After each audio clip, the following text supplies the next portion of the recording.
It's a little over a year ago since I reviewed the surprisingly capable Polaroid Cube camera. Well, now there's a new model in the range and it's the Cube Plus. Now this isn't replacing the original one, they're both still being sold side by side on the shelf, so make sure you pick the right one up because they do look very similar to one another. The Cube Plus does have quite a bit of a specs boost over the original model though.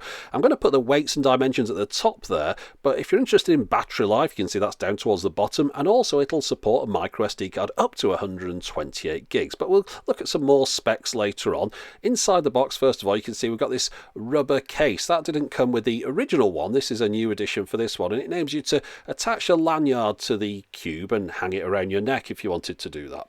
Also, we've got the instruction booklet here, which is just a series of pictograms, but of course it's a pretty simple camera, but I'll show you how it all works. We've got a carabiner there, which would attach that little rubber case.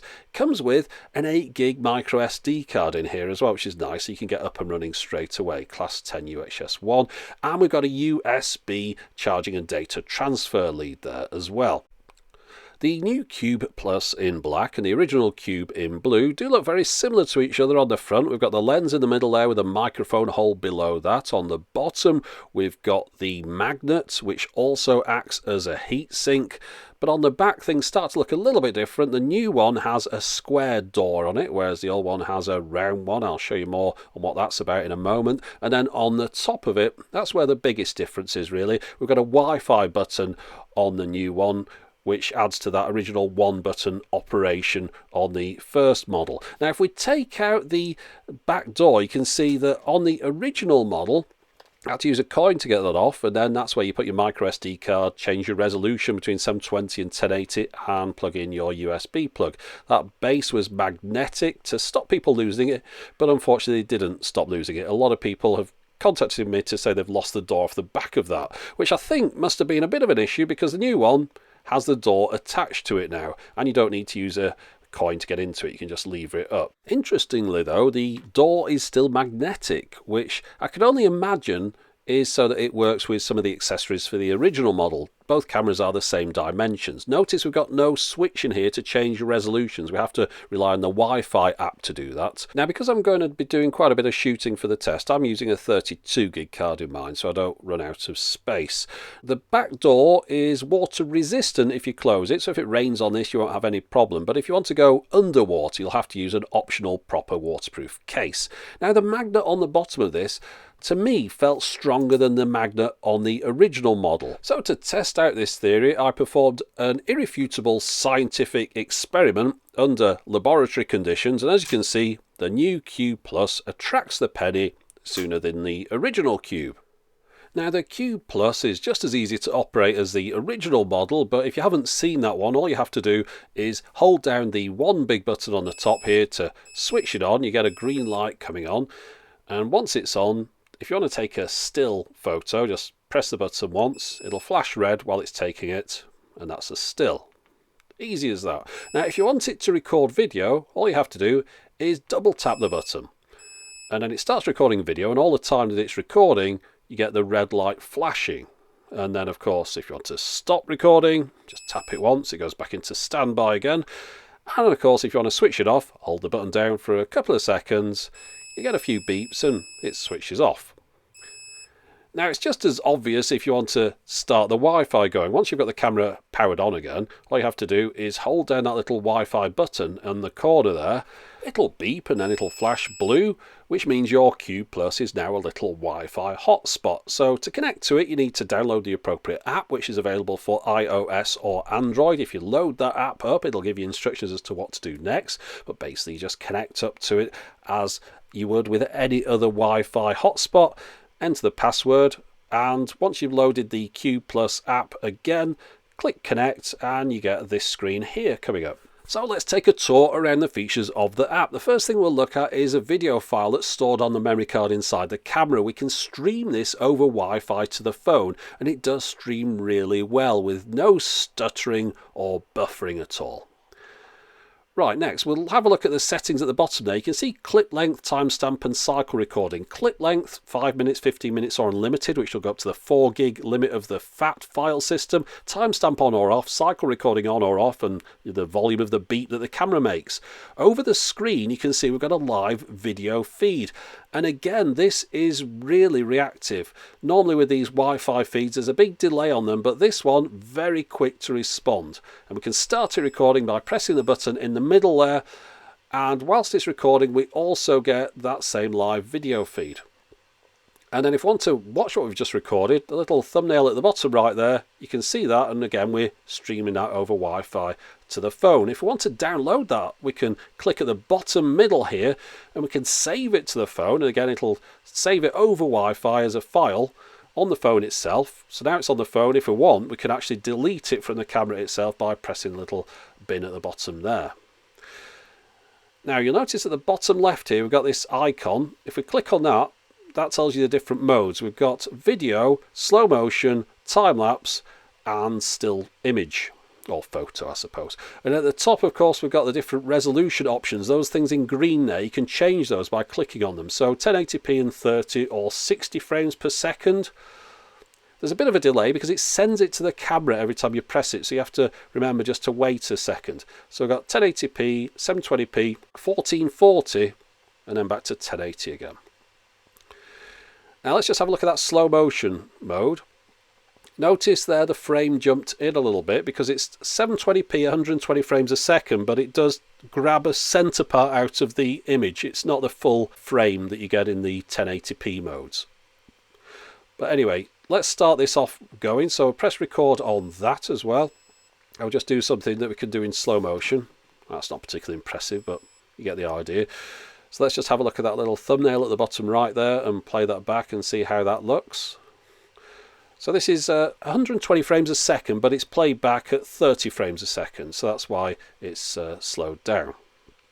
Right, okay, so that was that one. Let's have a look at the next mode along. This is the time-lapse mode. Now the time-lapse, we're able to adjust this between 1 frame a second or 1 frame every 3 seconds, and it creates a video file, and it creates it at that 1920 by 1440 resolution.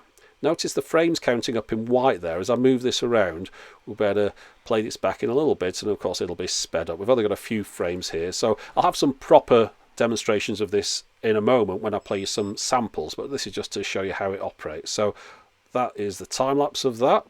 Again, not particularly impressive. And then the last one, let's just go right to the end, and that's the stills. So if we get into that, again, it takes a little while to jump between modes sometimes. But at the top we've got the megapixels, which we can change between 8 and 6 eventually. It'll jump. There we go. And also 3. You might as well just leave that in 8, I think. And then on the right we've got a timer which we can count down between 10 seconds or 3 seconds. So I'll start the countdown timer. Now this just takes one still. It's just like an old countdown timer on a normal camera. You get yourself ready, get everything in position, and it'll just take a picture like that. So good for if you want to plonk it on a wall and take a picture of a group of people or whatever. And that in a nutshell is everything that's in the app, which of course in turn means that's everything that you can do with the camera. And as you can see, the app works really well and it's nice and responsive. So let's just take a look at those video resolution options a minute. So if you look at the top there, those are the different choices you've got for video. Now if you change it to one of those in the app, the next time you turn the camera off and then turn it back on again, it'll remember that video resolution, which is handy. However, if you want to activate slow motion or time-lapse video, you're going to have to go into the app to start those off. It won't remember those after the camera has been switched off. It just switches back on in the normal video mode. And at the bottom of course you can see we've got the photo resolution shown there as well. So I've taken the camera out and shot some sample clips which you can download from the link in the video description, but I'm going to show them to you now. Of course these are in slightly reduced quality with them being on YouTube, so if you want to see the original quality please download a clip. But I'm using a magnet here to attach it to this bracket, and let's try and cycle through as many of these different video resolutions as we can. Now notice at the bottom right I'm telling you what the mode is, but also how many megabits a second there are in that particular mode. Now of course I've uploaded this whole video to YouTube in 1080p 30 because that's what 90 odd % of the video was shot in. However, there will be some clips in here where it says 60, which of course is 60 frames per second. They're not going to show in that, but it's just to give you an idea of the quality of the image. You can download the 60 frames per second videos from the link in the description, of course. So the images that this camera can produce are really quite impressive for such a little tiny device, nice and sharp. Now the next and last video resolution I want to show you is 1920 by 1440. This has more vertical height, so you can see the flags on the building that you couldn't see before. So we've got a full 1920 by 1080 frame plus a bit more top and bottom, which means if we want to do in an editing package we can crop into that, still keep the full 1080p frame, but we could move it within the frame of the original video and reframe it like that. So that's very handy. Now I want to talk about the orientation sensor. After I did my first review of the Polaroid Cube, this was something that caused a little bit of consternation because people from Polaroid actually got in touch with me and said they didn't realise it had an orientation sensor in their original Cube camera. Well, the new one has the same thing, and let me demonstrate it again. If you start the camera recording, once you've got it in the position that you want it to be in, the video will have a little flag in it, which means that when you play it back, it'll play back the correct way up. So rather than being on its side, in this case, we're getting a vertical video. Now, if you were to pick up the camera halfway through recording and put it on its side, it doesn't reorient then. It's only picks up what it was when you first started recording. So I'll show you again. I've turned it off there, turn it upside down, start recording upside down, stick it using the magnet to this pole here, and we can see that's the right way up again. Now after the last review, quite a few people got in touch with me and said it's not working for me. Well, that's because they weren't using a piece of software that could read the orientation flag. QuickTime definitely can do it, and there's probably other software as well, but if it isn't doing it for you, then it's the software that you're playing it back on, not the camera itself. Now the next thing I want to show you is how the camera copes with blinding sunlight, and as you can see here, as I go behind the stone column and then back out again, it works perfectly. There's no excessive darkening of the image or any weird exposure jumps. It just performs exactly how you'd want it to. It's really quite impressive. The next thing I want to show you, I'm walking down these steps here, and the camera's got built-in image stabilization. Now this is something you cannot switch off. It's on all the time, and with a little camera like this, that's probably a good thing, because a tiny little camera does tend to suffer from shakes, and this definitely takes the edge off. It's not perfect, but it does a pretty good job. Now for the next minute or so, I'll do a little bit of a montage that's been recorded completely with the Cube Plus. The sound was recorded on it, and all the different video effects and things were as well. So just sit back for a minute and let's have a listen and a watch. We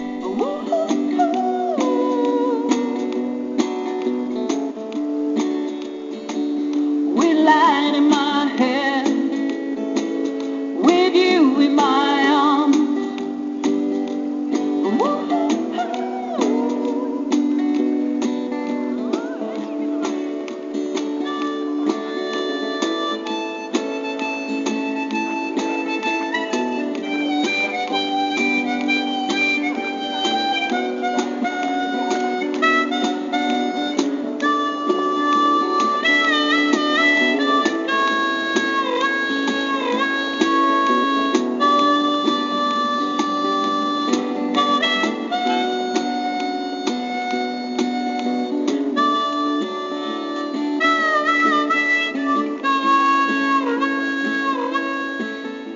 That was all very pleasant, but we've now reached the end of all the footage that I shot whilst I was out in Liverpool, so I'm going to show you something slightly different where I've attached the camera to the top of the car. First thing, look at the left-hand wing mirror, how it seems to be moving about into and out of shot. You'd be forgiven for thinking the camera itself was moving, but the camera isn't moving. What's actually happening is that's the image stabilization reacting to the G-forces that are acting on the camera and shifting the image around slightly within the frame.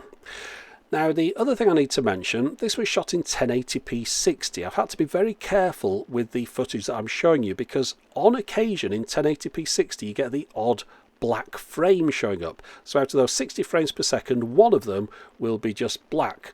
Now that was enough to crash out the rendering process on iMovie. So I had to moved my footage around to make sure I didn't have any of these black frames in it. I'm not sure what causes it, but it only seemed to happen in 1080p 60 mode, and then only every now and then. The only other thing I want to mention, I do seem to think the whites on this might be a little bit bright at times, perhaps a little bit bleached out, but really I'm only really nitpicking here. Overall, I'm very happy with the quality of the image. Oh, and just one more thing to mention. Notice at the bottom right we've got the timestamp turned on these clips. Of course, that's something that I had switched off for pretty much most of the other clips. Now, those shots were achieved by attaching the camera to the top of the car to a metal section using the magnet that's on the base of it. Of course, there's going to be plenty of situations where you don't have a metal surface to attach the camera to, and that's where a tripod screw mount will come in handy. There are a number of accessories available for the Cube Plus, and this tripod mount is just one of them. There's cases, etc. Now, this has a little rubber mat around the screw mount on the base of that, and if you want, you can take the top off that, have it a bit like a quick release mount if you want, leave the tripod bit attached to whatever you want and just remove the top section. However, there's a bit of a problem with this. It doesn't hold the camera completely firmly, and you can see it can rattle around a little bit. And that's something you'll notice on these next clips where I take the camera out in the dark just to test out its low light performance.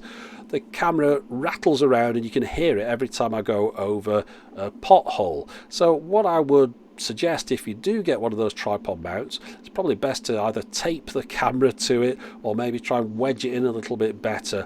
A bit of a shame really, it doesn't work quite perfectly.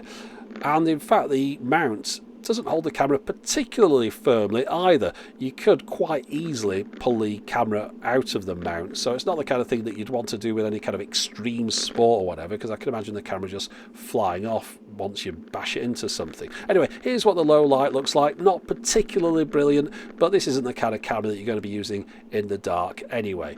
Now, I've got to mention, of course, you can't really use this as a dash cam because it doesn't automatically start when you put power into it. You can start and stop it yourself manually, but it won't automatically start recording when it receives power.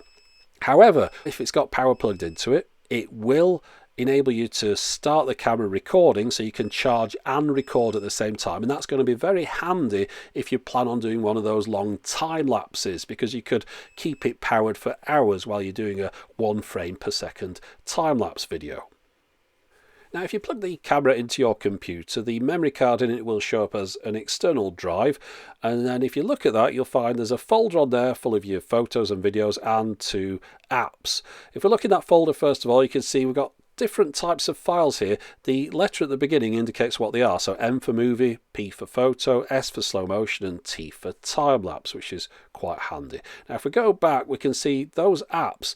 There's one for Windows and one for Mac. Now, if you unzip the Mac one and click on it, you get into this little application which came along with the original Cube camera and just enables you to change a few little things. It's a bit of a hangover from the first camera. Of course, you can do all these things using that Wi-Fi app instead.